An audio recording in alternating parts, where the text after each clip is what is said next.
Let's read about Abraham Lincoln by Sonia Black, illustrated by Carol Heyer. Abraham Lincoln was born on February 12, 1809, in a log cabin in Kentucky.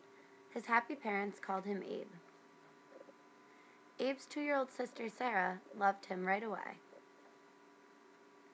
The family was very poor, but they were hard workers. The Lincolns grew food on their farm. Young Abe became a good helper. "I will plant too," he said. He planted vegetable seeds. Sometimes Abe and Sarah went to school. They had to walk many miles to get to the one-room schoolhouse. They could not go often. Abe borrowed books to study on his own. Soon he learned to read and write. He read all the time. Abe often read as he sat near the main road watching people go by. He saw owners pass with their slaves, black men, women, and children. Slaves worked hard in their owners' fields and houses.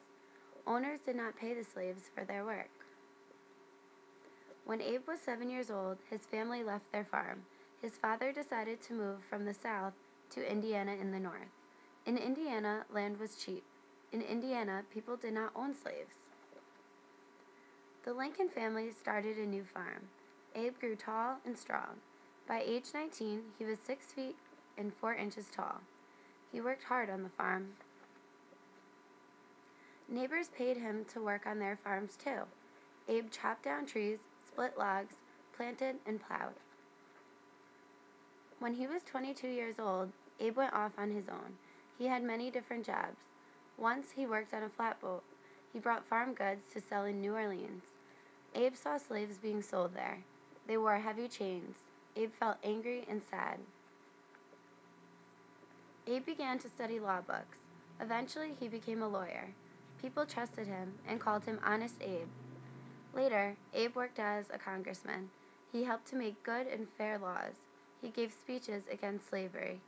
"We must work to end slavery," he said. On November 6, 1860, Abraham Lincoln was elected the 16th President of the United States. People in the North cheered. People in the South did not. They did not want to be a part of the United States anymore. They wanted to start their own country. They wanted to keep their slaves. On April 12, 1861, a great war began. It was called the Civil War. The states in the North fought the states in the South. The Northerners wanted to keep the country together. They wanted to end slavery.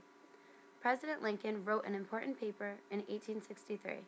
It freed millions of slaves in the South, but the war went on for 2 more years. President Lincoln made a famous speech at a battlefield in Gettysburg, Pennsylvania. His speech was called the Gettysburg Address. In it, he said strongly that all people are created equal. Finally, in April of 1865, the Civil War was over. The North had won. The president was very happy. Today, all Americans are free because of Abraham Lincoln's hard work against slavery. Each year in February, flags wave high as we celebrate this great president.